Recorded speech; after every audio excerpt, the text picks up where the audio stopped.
大家好，这里是土拨鼠杂技的 YouTube 频道。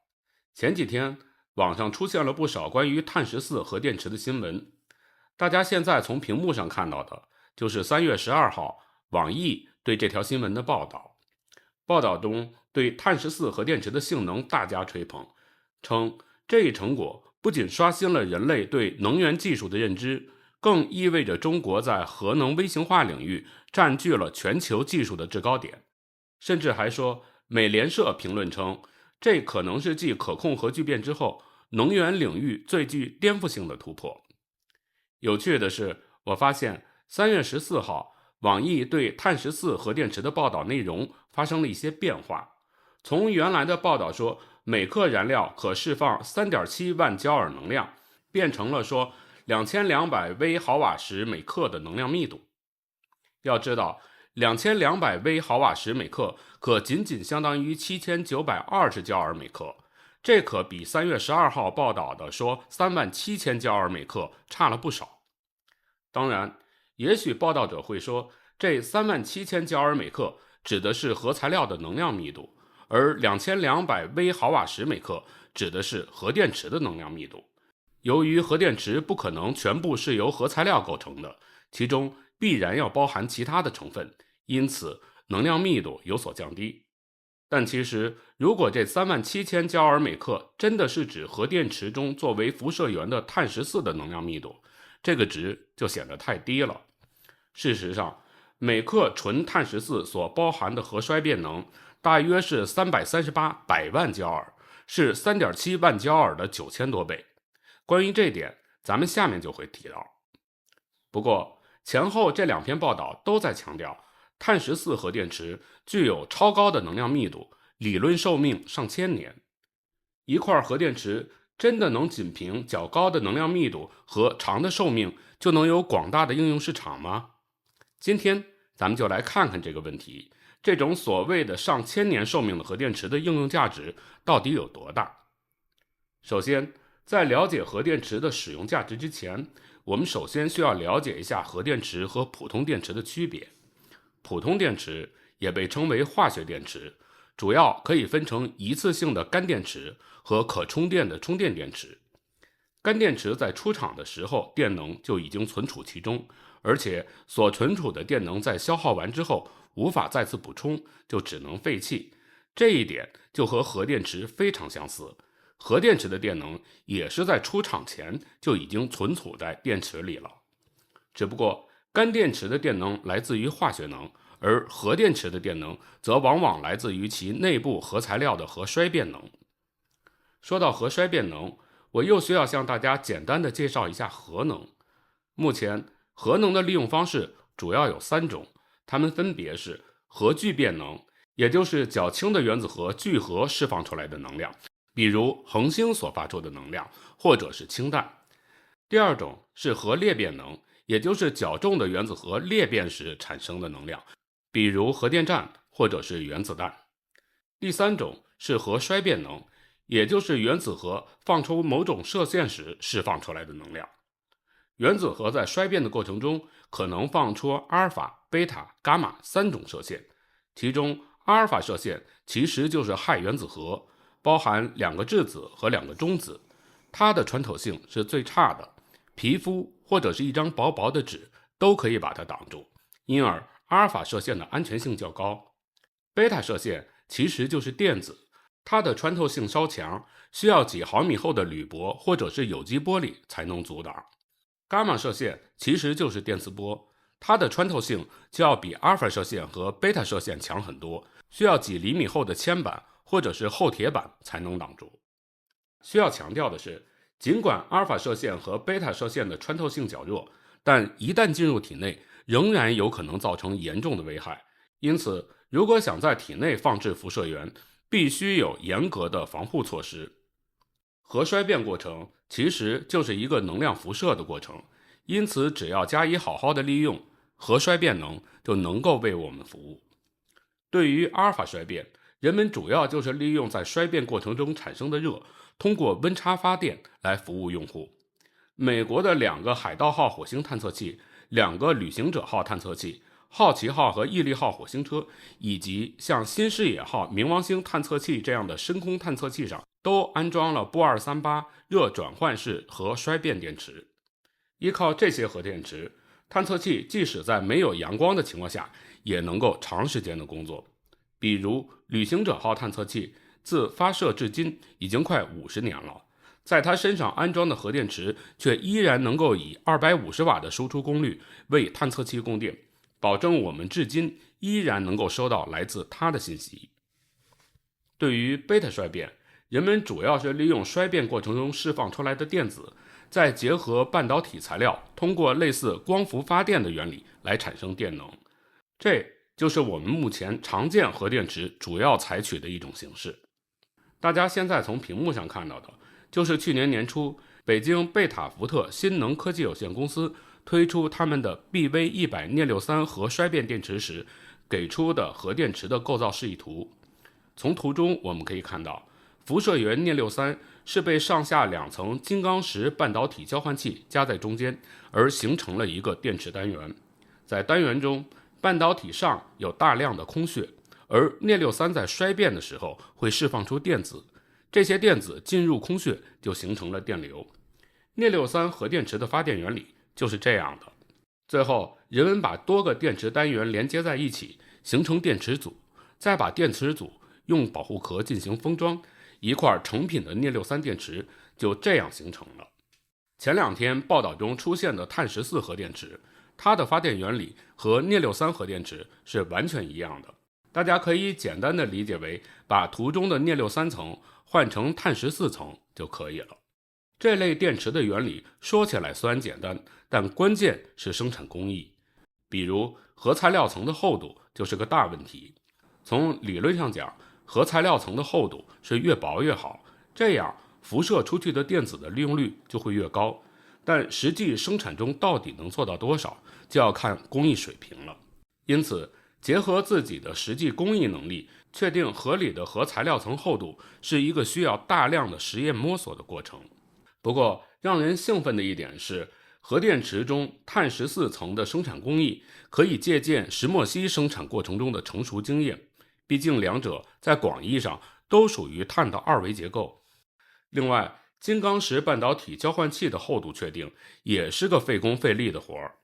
它的厚度要能完全吸收辐射层辐射的电子，但又不能太厚，否则就会严重影响电池的能量密度和功率密度，因此也需要大量的试验数据作为支撑。最后就是保护罩。从图片中我们可以看出，镍63核电池使用的是金属保护罩，而最近报道的碳14核电池似乎是使用了类似航天飞机 2cc 防热瓦的碳化硅。我是不太清楚碳化硅隔绝辐射的性能到底怎么样，但它的耐热性能肯定会是非常不错的。好，简单的介绍完了化学电池和核电池，那么我们需要再来了解一下表征电池性能的主要指标都有哪些。其实对于电池而言，表征电池性能的主要指标，第一就是电压，这代表了电池两极间的电势差，它决定了电池提供的驱动力大小。不过高电压需求可以通过多个低电压电池的串联来实现，因此电压并不是考虑某型号电池能否为某个用电产品供电的关键参数。就比如早期特斯拉 Model 3轿车的用电电压是350伏左右，而它使用的是松下的2170锂离子电池，单个电池的电压是 3.7 伏。特斯拉是通过把4416块2170电池以96串46并的连接形式形成电池组来为轿车供电的。后来松下电池被换成了输出电压为 3.6 伏的宁德时代的磷酸铁锂电池，但电池组的构成思路和早期型号的电池组是完全一样的。表征电池性能的第二个参数是电池容量，它体现了电池可存储的总电荷量。对用电设备而言，这个参数表现为持续工作时长。表征电池性能的第三个参数是电池的能量密度，它又包括了质量能量密度和体积能量密度2点。质量能量密度体现的是单位质量电池能存储的能量数量，而体积能量密度表现的是单位体积电池能存储的能量数量。前面的报道中提到的37000焦耳每克或者22000毫瓦时每克，反映的都是质量能量密度这个指标。目前在化学电池中，3元锂电池的质量能量密度是最高的，大约能做到900焦耳每克这个水平。表面看起来确实和报道中提到的37000焦耳每克或者是2200毫瓦时每克还存在着很大的差距。对于像航天、便携设备这样的对质量和体积有严格要求的应用场景，电池的能量密度显得非常重要。也正是因为如此，很多电池厂家都在不断地宣传自己的产品的能量密度是如何的高。然而，真正决定某款电池是否适用于某设备的因素，却远远不限于能量密度这一点。表征电池性能的第4个重要指标是功率密度，它反映的是单位质量电池能提供的最大功率。表征电池性能的第5个指标是自放电率，指未使用时电池能量的损失速度，它会影响电池的长时间存储性能。但如果电池是在为一台长时间使用的用电设备供电，这个指标就显得不是很重要了。以上5点，不管是对一次性电池或是可充电电池，都是非常关键的性能指标。而对于可充电电池而言，还有2个指标值得关注，它们就是循环寿命和充放电效率。以上7点可能是我们在媒体上常见的关于电池的几个重要的性能指标。其实，对于电池，不管是一次性电池还是充电电池，还有一个指标非常关键，它甚至能直接影响电池对某用电设备是否合用，而这个指标却相对少被提及。这个指标就是电池的最大放电速率，它表示的是电池能够安全地提供电流的最大速度。对化学电池而言，最大放电速率通常用 C 来表示，而 C 又通常被叫做放电倍率。1C 就意味着电池在1小时内能全部放完电，而 2C 则表示电池可以在30分钟内完全放电，以此类推。通常普通电动汽车的放电倍率是 3C 到 5C， 表示电池可以在12到20分钟内将电池内所存储的全部电能放完，而电动赛车则要求其放电的放大倍率在 10C 以上，也就是在6分钟内必须能全部放完电池内所存储的电能。最大放电速率对化学电池的影响极大，超过化学电池的最大放电速率可能会导致电池过热，甚至会引发起火或者是爆炸。但是对于核电池，特别是使用长半衰期核材料的核电池而言，用放电倍率来表征就显得不是特别合适了。造成这种现象的原因，是因为核材料在漫长的宇宙时间内都在不断地向外辐射着能量，用到电池上也可以理解为它在持续的放电，只不过放电的功率在越来越小罢了。当核电池的放电功率小到一定程度，无法驱动用电设备，这个核电池也就相当于失效了。因此，我们往往会确定一个用电设备的最长使用年限，然后根据这个最长使用年限来评估核电池在此时的输出功率是否满足用电设备的要求。在我们常见的用电设备中，普通手机的待机功率是100到300毫瓦，通话时的功率可能达到3000毫瓦，而人工耳蜗的功率一般在100到500毫瓦之间。蓝牙的耗电功率在1到10毫瓦之间，其他的常用用电设备，哪怕是一个简单的传感器，耗电功率也通常在10毫瓦以上。大家现在从屏幕上看到的是我总结的一些常见的核衰变材料能量密度和功率密度，其中钚238主要用于 NASA 的航天器上，而铯90和铯137曾被前苏联用于无人值守的灯塔和海上浮标。需要注意的是，大家现在看到的表格中反映的仅仅是核材料的能量密度和功率密度，而并非核电池的能量密度和功率密度。由于核电池中除了核材料以外，还会有很多的辅助性的材料，就比如镍63核电池和碳14核电池中，金刚石半导体转换器、保护罩、电极等会占用大量的质量，因而在实际的核电池中，能量密度和功率密度还会相应的下降。特别是考虑到碳14的平均衰变能要远远的高于镍63的平均衰变能，这就意味着在碳14核电池中，金刚石半导体的厚度要比镍63核电池中金刚石半导体的厚度要厚很多，这样才能有效的吸收辐射出来的电子。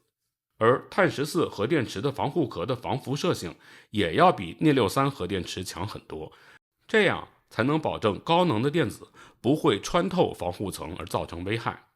所有这些都会降低核材料质量在核电池中的质量占比。换句话说，就是在同样质量的电池里，碳14核电池能包含的核材料会更少一些。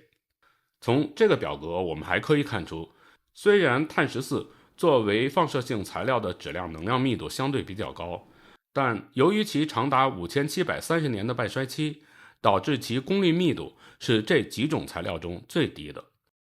当我们把这些信息都汇总之后，再结合报道中提到的2200毫瓦时每克的质量能量密度和转换效率超过 8% 的数据，我们能估算出报道中碳14核电池的输出功率很可能只有 0.003 毫瓦每克。这样的输出功率，即使是为极其省电的蓝牙芯片来供电，大约也需要330克的电池才行。大家现在从屏幕上看到的图片，就是报道中提到的用核电池驱动蓝牙芯片的配图。我估计红色方块里的就是核电池，而黄色方块里的很可能就是小小的蓝牙芯片。我们都知道，蓝牙本身就是一种低功率的低速传输协议。当时提出方为了降低功耗，多次降低传输速度的上限，其结果是我们现在用电设备一打开蓝牙，就不用再为了省电而关闭它。可现在我们看到，为了给省电的蓝牙芯片供电，却需要这么一大块核电池，这真的是有点让人无语。看到这儿，可能会有朋友问，那会不会还有一些用电量更少，但需要长时间供电的应用场景呢？行，我们就来看看报道中提到的心脏起搏器吧。普通心脏起搏器的功耗是非常低的，大约只有5到50微瓦，也就是 0.005 到 0.055 毫瓦。但在心脏跳动不规律时，起搏器会释放出较高功率的电刺激，瞬时能达到1到5毫瓦。因此，起搏器的电池供电功率一般不会小于 0.3 毫瓦，并且为了满足心律不齐时瞬间大功率的用电，还要为起搏器配备电容或者是其他的储能设备，存储平时多余的电能来为应急供电。这么算来，想让起搏器稳定可靠的工作，所需的碳14核电池的质量很可能要超过100克。要知道，起搏器是安装在人体内的设备，对它的要求除了安全、稳定、寿命长之外，体积和质量也必须足够的小。在通常的情况下，起搏器的质量仅有20到50克，具体和起搏器的型号、功能以及工作年限有关。而起搏器电池的质量通常会控制在5到25克的范围之内，只有在这种情况下，才能保证不会对被安装者造成过大的身体负担。在起搏器上装100克的电池是绝对不能够被人体所接受的。目前，起搏器的寿命主要是由其电池的寿命来决定，通常在5到15年之间。最常见的是寿命10年左右的起搏器。而在电池方面，虽然在上世纪60、70年代，美国的 FDA 曾经批准过采用核电池的起搏器的临床应用，但此项批文已经在上世纪的90年代被废止。